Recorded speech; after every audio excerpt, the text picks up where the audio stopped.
HQ presented by Geico. Get more with Geico. Chris Hassel, Amanda Guerra, and Brady Quinn here as about a third of the league opens up mandatory mini camps today. We're doing the same thing here at HQ. Mandatory that Brady comes in studio. Yeah, or I get fined, much like the players, too, that have to show up to these mandatory mini camps. That's why they're mandatory, Chris. We sent Pete Prisco out there to check on the Dolphins mini camp. We're going to hear from him later on today, checking out. Have you heard about the Tua weight debacle here? Yes. A little bit thinner. I'm curious to see what Pete's going to think about that. I don't really mind either way.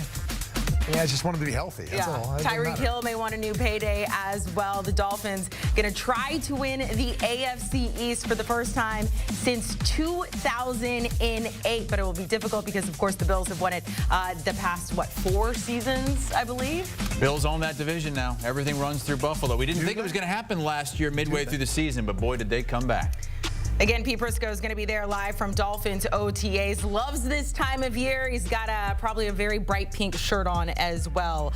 Also, taking a look at the odds to win the AFC East. As mentioned, the Dolphins have not won it since 2008. Of course, the Jets now with Aaron Rodgers hoping he can stay healthy this entire season. But again, the favorites are the Buffalo Bills. We are also going to welcome in Bryant McFadden with us. Guys, we're going to go through some of the biggest questions we have for each team in the AFC East. Both of you came up for questions for each team. B-Mac, we'll start with you and the Dolphins. What do you want to know? When will Tua Tagovailoa get paid? That's the biggest question for me. We've heard rumblings about contract negotiations between Tua and his representatives and the organization. But when will this deal get done? And when it happens, what is the price? What is the price tag for Tua Tagovailoa?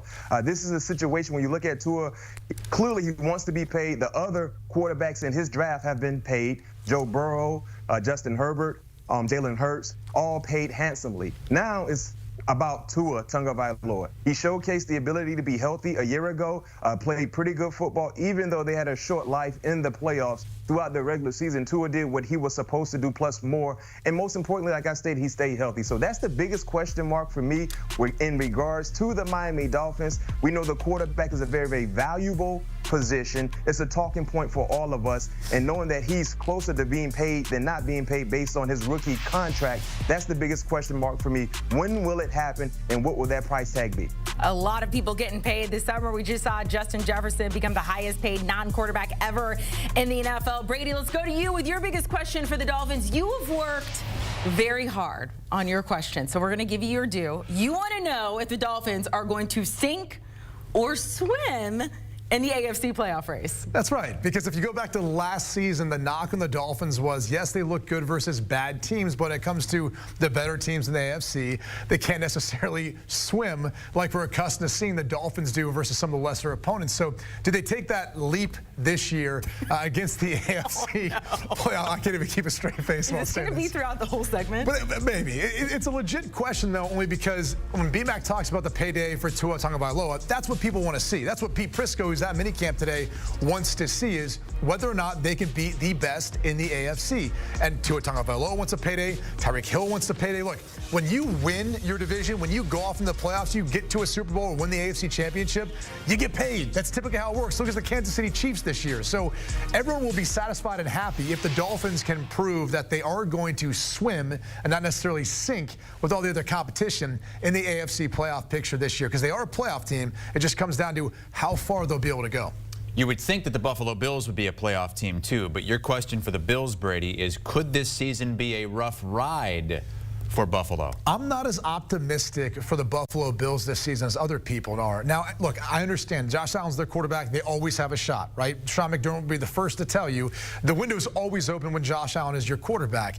I still have questions and concerns about the defense. What's that going to look like? You moved on from a lot of veteran leaders last year, and I know that group improved halfway through the season despite all of the injuries they sustained, but the reality is this division got much better around you just with the sheer fact that Aaron Rodgers is back, and we're expecting him to be be healthy for 2 of those games. You're going to face them this upcoming season. So there's that. On offense, you're asking a lot out of Curtis Samuel and a rookie in Keon Coleman to step up into the shoes of Stephon Diggs. And if they can do it by committee, so be it. But this offense is going to look a lot different this year than I think what we've seen in years past. So with all those questions surrounding around the Bills, I'm curious to see in a very competitive division what this team actually looks like. If they truly are a contender with a team like the Kansas City Chiefs, where we always talk about those legendary battles, I don't know if the Buffalo Bills this offseason have been able to do enough to keep up with what we're seeing from the Kansas City Chiefs as they rebuild and they look at an opportunity to try to three-peat. B-Mac, what's your biggest question mark? Well, Brady kind of gave me a segue into my question mark with the Buffalo Bills. You talked about Josh Allen. You talked about the offense. For me, which wide receiver will gain the trust of Josh Allen? Gabe Davis, Stephon Diggs, no longer a part of this team offensively. Those 2 players going back to 2020 caught at least 46% of Josh Allen touchdown passes going back to 2020. That's a lot of big-time production that's no longer with this team offensively. And when you look at what Josh Allen was able to do with those 2 set wide receivers, the trust was never in question. They put up big-time numbers that led to wins for the Buffalo Bills. Gabe Davis is no longer there. Stephon Diggs is no longer there. You see Keon Coleman. You brought in Curtis Samuel, as Brady mentioned. You still got Khalil Shakir as well. So 3 guys that have to show up and be consistent in showing up for their quarterback in Josh Allen. Because if they're not able to create separation consistently, if they're not able to come down with big-time receptions, Josh Allen is not going to look like the Josh Allen that we watched in years past. So that's my biggest concern, biggest question mark for this team, because if they have any aspirations of being atop of their division, once again being a quality playoff contender in the AFC, those new wide receivers have to show big time. Bills are the favorite, the betting favorite, I should say, to go ahead and win the division. The Jets coming in 3rd. By all means, look, everybody wants to know about Aaron Rodgers here. Brady, I'll go to you first. I'll pose you my question, and then I want to hear yours. How do you make sure the Jets don't crash and burn yet again? Well, that kind of leads into my question, which was, is this the year the Jets take off? We go back to last season. Really, you could say they were grounded. You could say their flight was canceled. It was rebooked for this upcoming 2024 season, which I have faced plenty of those travel issues of late. That being said, this is really all about Aaron Rodgers, and he's been very frank with his comments to the media about the fact that this is a make-or-break year for them. If they don't win, if they don't go to the playoffs, if they don't make a run, they're probably all out. I mean, Nathaniel Hackett, a report comes out as their offensive coordinator a year ago. The anticipation was, hey, this is a great pairing for him and Aaron Rodgers. The problem is it was 4 plays into the season before he was thrusted into having to call an offense for a different quarterback for the entirety of the season, or multiple quarterbacks for that matter. I think the good thing for the Jets is they address the offensive line issues that we saw in 2 ways, with a veteran Tyron Smith, for example, left tackle, and as well as others in the interior of the offensive line, but also Olu Fashanu in the first round to help out that group. They bring in a veteran wide receiver in Mike Williams. They draft Corley as well in the draft to add to Garrett Wilson. So all of the deficiencies that I think you saw from the Jets offense last season, they addressed in the offseason. I think this team is better built to allow Aaron Rodgers to come in and succeed, and it's also another year of him practicing, being there in the offseason like he was last year to get down that chemistry with his teammates, building into a huge or monumental 2024 year, a make-or-break year, if you will, for the Jets. Well, for me, my biggest question mark, you talked about the additions to the offensive line. But for the Jets, have they done enough? And will they be able to sustain the health that is needed to be productive on the offensive line? Brady, I don't know if has been another organization that has been snake bitten at the offensive line positions more than the New York Jets over the last few years. They tried to address that concern via draft, via free agency like this past offseason, and for whatever reason, they always end up in the same spot. Injury after injury to key components on the offensive line. So that's my biggest question, because I love bringing in, Tyron Smith. Granted, he's been dealing with a lot of injuries over the last few years, but he has experience. Morgan Moses, you talk about Fashanu as well being one of the more talented offensive line prospects in the draft. They brought him in the first round. I love what they were able to do. Heck, the same can be said for the last few years, but these guys have not been able to stay healthy to be able to showcase their production. So that's my concern. They've done a lot. They've done a lot the last few years. Jets fans know that. But is it sustainable? Can these guys be healthy enough to protect for Aaron Rodgers, run block for Breece Hall and the crew, and be able to do what they're supposed to do. Because if they don't, Aaron Rodgers, it could be a difficult year for Aaron Rodgers when you talk about not having the sound protection that is needed for him. B-Mac, a quick follow to you. I don't know if you're superstitious. I do know you got a little freaked out by that mentalist we had in Vegas. Oh, yeah. He still isn't recovered from that. Is it bad juju that they put the Jets back on Monday Night Football?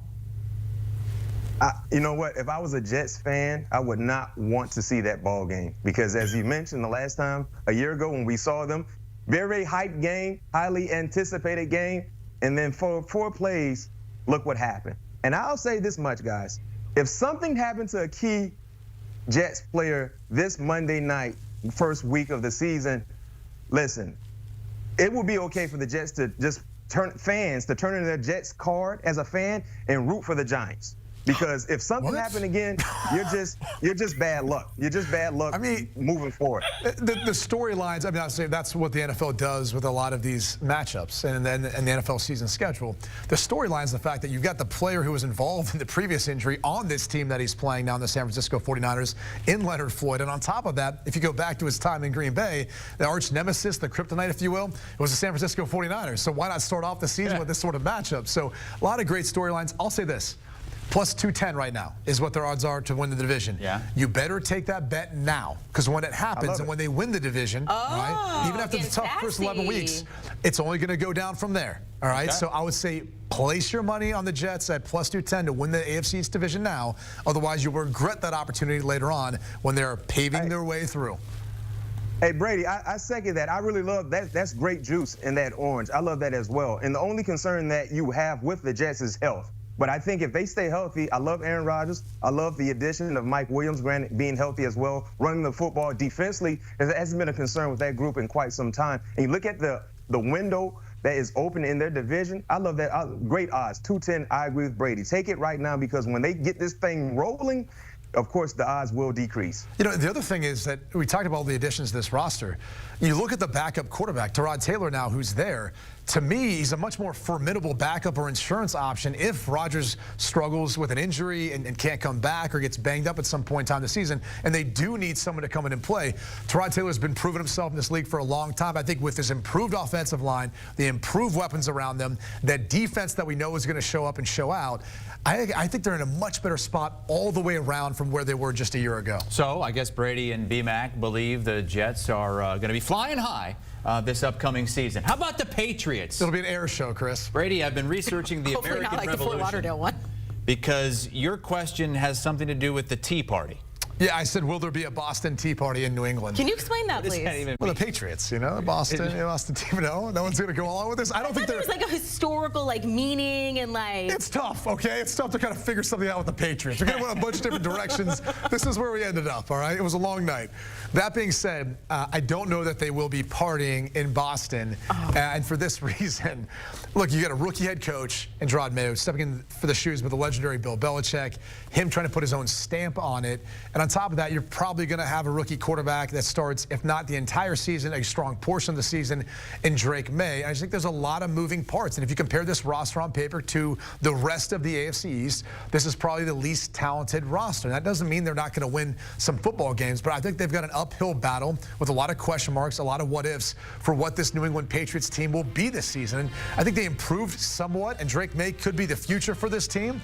But I need to see it first, especially versus a group of teams that, two of which we've seen in the playoffs before in the Bills and Dolphins, and then one of which I think will make it this year and win the division, and the New York Jets. So to me, it's an uphill battle.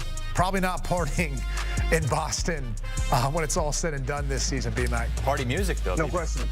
I mean, right now in Boston, they need to be partying right now for the Celtics, because once basketball is over, it's not you won't have any reason to party in regards to wins for the Patriots.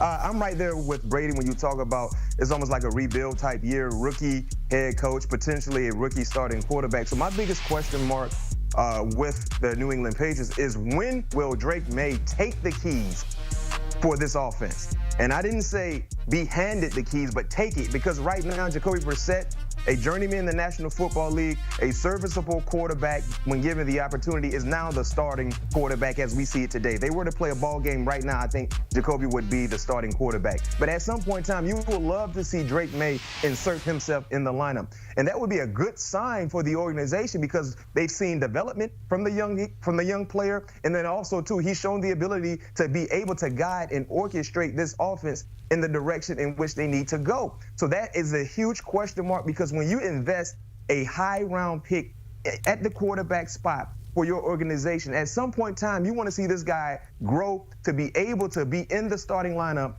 and showcasing the ability to lead this franchise because, as you mentioned, Brady, he is the face of the organization moving forward. And at some point in time, they would love to see him take the keys and be able to get in the car and drive it wherever they need to go.